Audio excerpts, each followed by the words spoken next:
حدثنا عبد الله بن يوسف قال أخبرنا مالك عن أبي الزناد عن الأعرج عن أبي هريرة أن رسول الله صلى الله عليه وسلم قال: والذي نفسي بيده لقد هممت أن آمر بحطب فيحطب، ثم آمر بالصلاة فيؤذن لها، ثم آمر رجلا فيؤم الناس، ثم أخالف إلى رجال فأحرق عليهم بيوتهم، والذي نفسي بيده لو يعلم أحدهم أنه يجد عرقا سمينا أو مرماتين حسنتين لشهد العشاء۔ हज़रत अबू हुरैरा रज़ियल्लाहु ताला अन्हु से रिवायत है कि रसूल करीम सल्लल्लाहु अलैहि वसल्लम ने फरमाया, उस ज़ात की कसम जिसके हाथ में मेरी जान है,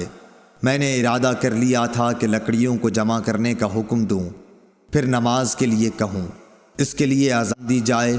फिर किसी शख्स से कहूँ कि वो इमामत करे, और मैं उन लोगों की तरफ जाऊँ जो नमाज बाजमात में हाजिर नहीं होते, फिर उन्हें उनके घरों समेत जला दूँ। उस ज़ात की कसम जिसके हाथ में मेरी जान है, अगर ये जमात में ना शरीक होने वाले लोग इतनी बात जान लें कि उन्हें मस्जिद में एक अच्छे किस्म की गोश्त वाली हड्डी मिल जाएगी या 2 उम्दा खुर ही मिल जाएंगे, तो ये इशा की जमात के लिए मस्जिद में ज़रूर हाजिर हो जाएं।